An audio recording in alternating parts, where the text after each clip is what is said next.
সকলকে সুপ্রভাত জানিয়েই নতুন একটা ভিডিও শুরু করছি। তো আশা করছি সকলে খুব ভালো আছো আর আমরাও বেশ ভালোই আছি। সোনু বাবুদেরকে তো রেডি করানো হচ্ছে, কারণ এক্ষুনি আমরা বেরোবো। তো কোথায় যাচ্ছি, কেন যাচ্ছি, সেগুলো আস্তে আস্তে বলবো। একে আটকে রেখে দে।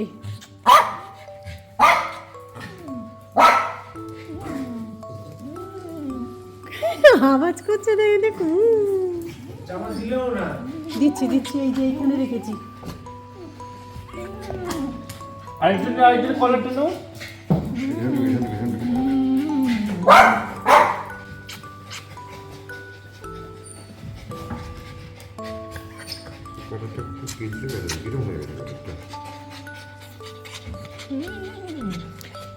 পিকুর অবস্থা দেখ, চিৎকার করে করে জিভ বেরিয়ে গেছে।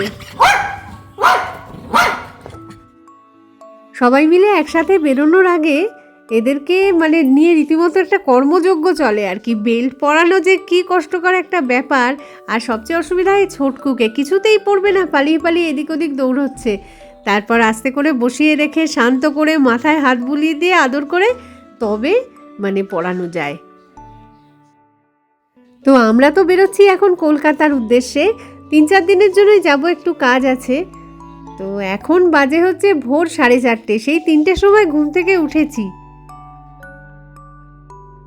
তো যাই হোক, রওনা তো দিয়ে দিয়েছি। আর বাইরেটা খেয়াল করলে বুঝতেই পারবে যে সূর্যের আলো কিন্তু এখনো ফোটেনি।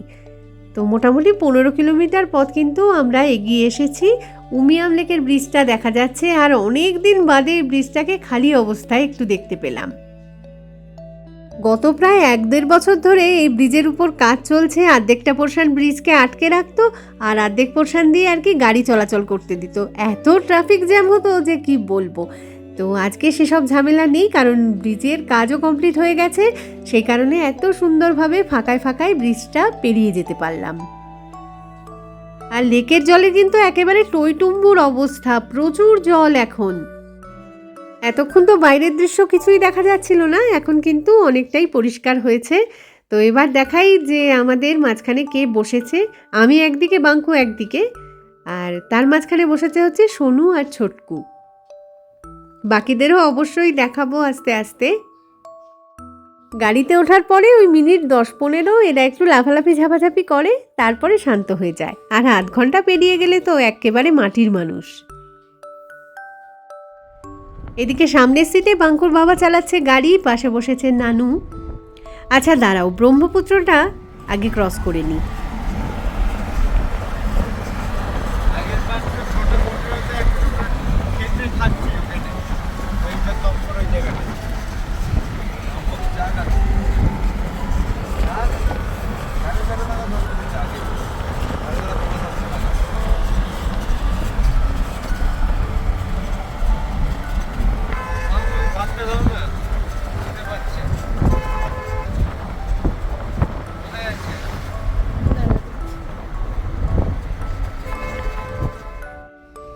দু ঘন্টা জার্নি আমাদের কমপ্লিট। এখন গৌহাটি ক্রস করে গেছি, আরও কিছুটা চলে এসেছি আর কি এখন।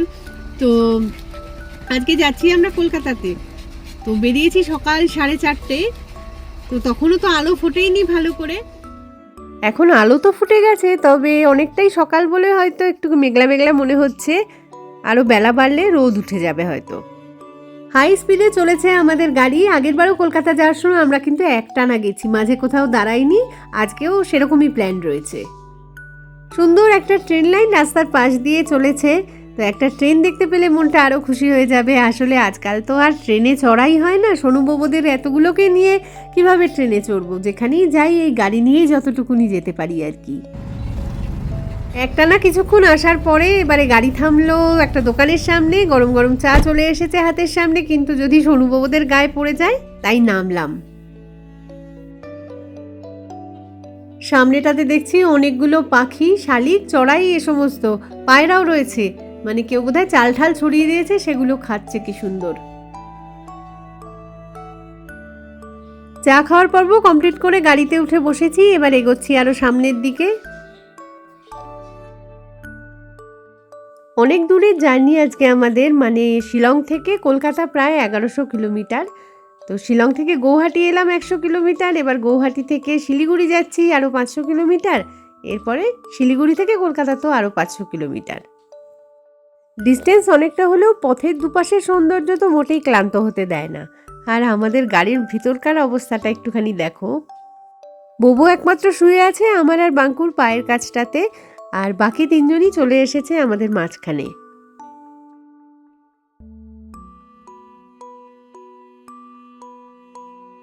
রাস্তার কন্ডিশন এদিকে ভীষণই ভালো, আর এই রাস্তায় না অনেকগুলো নদী পড়ে পরপর। এই যে সামনেই যেমন নদীর উপরে একটা ব্রিজ দেখা যাচ্ছে, কি সুন্দর। বেলা যত বাড়ছে রোদের তেজ, আর তার সাথে গরমটাও বাড়ছে কিন্তু। আর এদিকে বোবোর কাণ্ড দেখো, হাওয়া খাবে বলে কি করছে। চলবে না বাবু, এসিটা বেরোবে না, হাওয়াটা ঠান্ডা হাওয়া পেয়ে দেখ।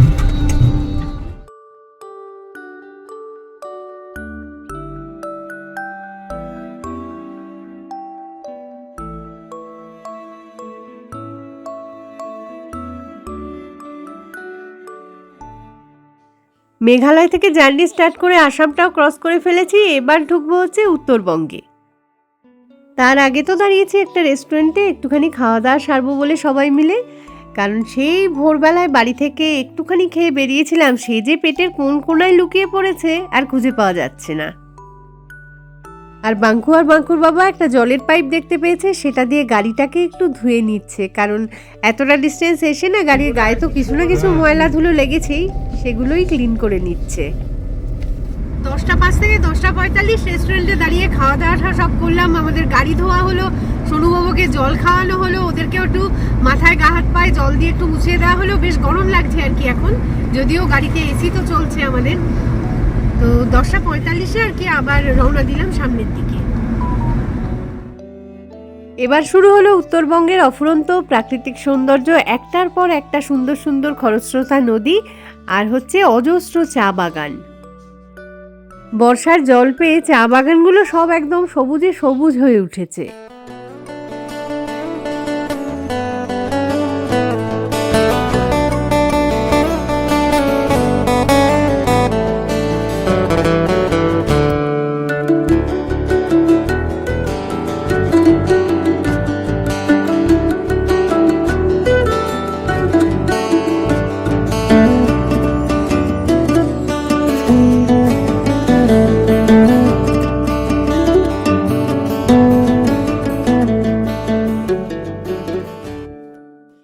এখন চলেছে পরপর কয়েকটা bypass, Jalpaiguri, Siliguri bypass, Islampur bypass, তারপরে মালদা বাইপাস, মানে চলতেই থাকবে।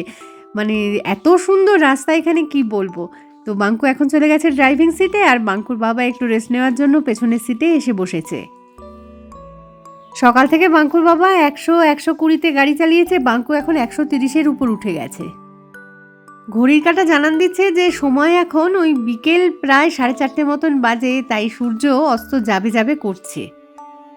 তাই দিগন্ত রেখায় দেখা দিয়েছে অরেঞ্জ একটা আভা, কি সুন্দর লাগছে জায়গাটা দেখতে। আর এগুলো বোধহয় ধান ক্ষেত চলেছে, এত সবুজ, পুরো ইন্ডিয়ান ফ্ল্যাগের মতো লাগছে। উপর দিকটা কমলা, মাঝখানে একটু সাদা, আর নিচের দিকটা সবুজ।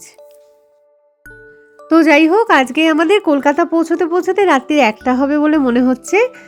তো আস্তে আস্তে সন্ধে হয়ে গেল, বাঙ্কু এখনও গাড়ি চালাচ্ছে, ও বলছে সারা রাতই আমি চালিয়ে দেবো, দেখা যাক কি হয়। তবে আর হয়তো আজকে রাতের মধ্যে ভিডিও করব না, কারণ রাতের অন্ধকারে ছবি তুললে সেরকম একটা কিছু বোঝা যাবে না আর কি। তো এখন আমরা ক্রস করছি ফারাক্কার টোল গেট।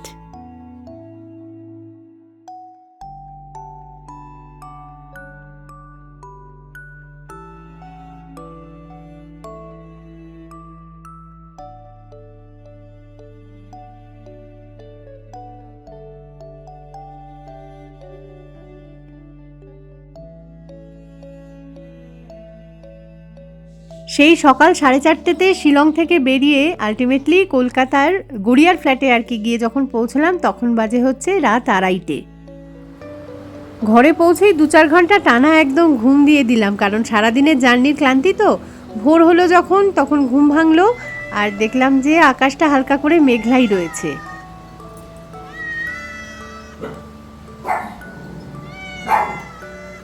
আর এই যে সেই বেড়ালটা, এটাকে আগেরবারও এখানে দেখেছিলাম, যে কদিন ছিলাম এখানে সে কদিন খাবার দাবার সব দিয়েছিলাম। আজকে আবার সে মনে করে ঠিক আমাদের ফিরে এসেছে।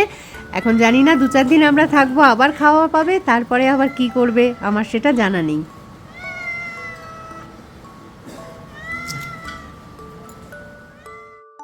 গতবার যখন কলকাতায় এসেছিলাম তখন ছিল মে মাস, আর এখন হচ্ছে সেপ্টেম্বর। খুব তাড়াতাড়ি সময়ের মধ্যে কিন্তু দুবার এলাম আর কি।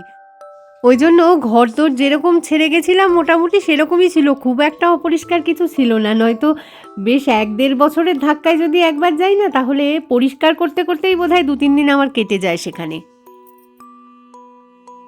আস্তে আস্তে বেলা যত বাড়তে লাগলো গরমটাও বেশ ফিল করতে লাগলাম। তবে যারা ওখানে থাকে আর কি তাদের হয়তো এতটা গরম লাগবে না এই ওয়েদারটায়, কিন্তু আমরা যেখান থেকে যাই আর কি প্রতিবার, সেখান থেকে গিয়ে বেশ গরমই লাগে কলকাতায়। আর টানা এরকম গাড়ি জার্নিতে যেটা হয়, এক রাতের ঘুমটা তো মিস হয়, তার ফলে পরের 2-3 দিন রাতে ঘুমিয়েও কিন্তু ক্লান্তিটা যেন যেতে চায় না।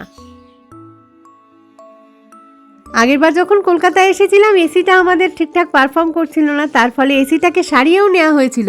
এবার দেখলাম এসিটা একেবারেই চলছে না, তো আলটিমেটলি একটা স্ট্যান্ডিং ফ্যান কিনে আনতে হলো গরমটাকে কাটানোর জন্য।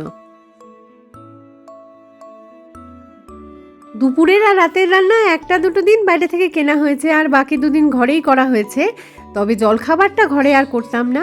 সামনেই একটা সাউথ ইন্ডিয়ান ফুডের দোকান ছিল, সেখান থেকে ইডলি তারপরে বড়া এগুলো সব কিনে আনা হতো। ওদিকে ওয়েদার রিপোর্টে দেখাচ্ছিল যে 1 দিন পর থেকেই বৃষ্টি শুরু হবে, আলটিমেটলি সেটাই হলো। পরের দিন সকাল থেকেই ঝমঝমিয়ে বৃষ্টি শুরু হয়ে গেল, আর তার ফলে ওয়েদারটাও হয়ে গেল দারুণ সুন্দর, শান্ত স্নিগ্ধ একদম। যে গরমটাতে আমরা কষ্ট পাচ্ছিলাম সেটা থেকে অনেকটাই আরাম পেলাম।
ওদিকে অনলাইনে জিনিস কেনা তো কলকাতা গিয়েও বন্ধ হয়নি। শিলং থেকেই বসে অর্ডার দিয়ে দিয়েছিলাম, কলকাতায় গিয়ে হাতে পেয়ে গেলাম 6টা পারফিউমের একটা সেট।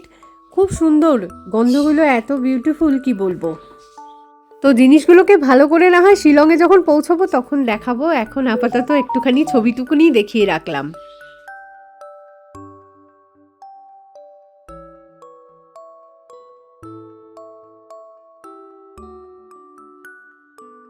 আর কিনেছি 2টো বুদ্ধা পট আর কি, এগুলোও অনলাইনেই অর্ডার দিয়ে দিয়েছিলাম শিলংয়ে বসেই, কলকাতায় গিয়ে একদম হাতে পেয়ে গেলাম। তো খুব সুন্দর জিনিসগুলো।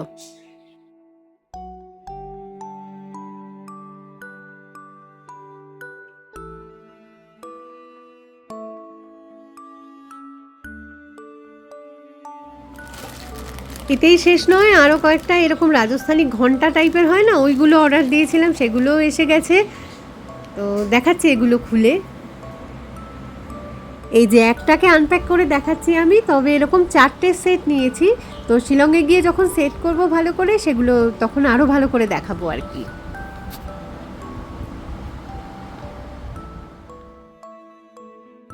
আর আমাদের কলকাতার ফ্ল্যাটের ছবি তো আগের বার মে মাসে যখন গেছিলাম তখনই দেখিয়ে দিয়েছিলাম বোধহয় ভিডিওতে, তো নতুন করে আর কিছু সেগুলো দেখানোর নেই। তাও স্বভাববশতই টুকটাক একটু ভিডিও করে রাখছি আর কি, কারণ 2 দিন বাদে যখন শিলং পৌঁছে যাব আর তখন তো মনে পড়বে একটুখানি এই জায়গাগুলোর কথা। তো তখন না হয় এই ভিডিওটা চালিয়ে একবার দেখে নেব, কিছুটা মনে তো অন্তত শান্তি লাগবেই।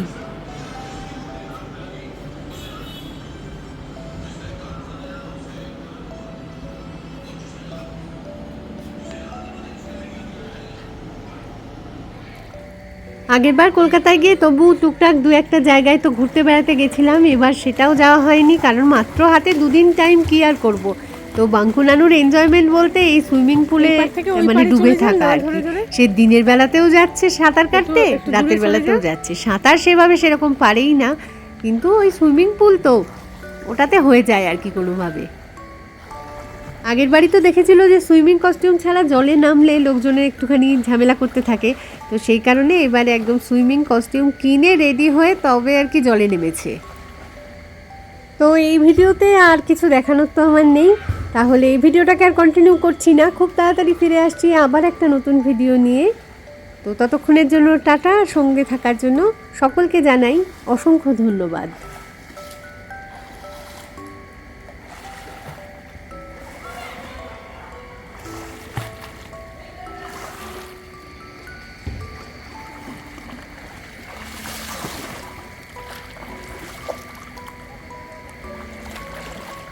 জল ছিটকে বা নানু এই ফোনে চলে আসবে।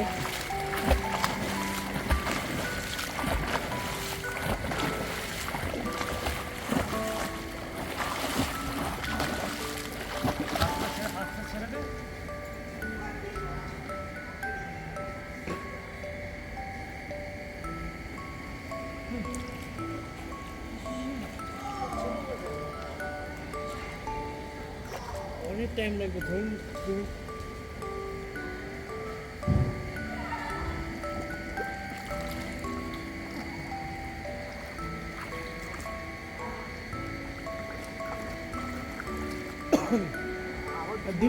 ডিপ প্র্যাকটিস কর।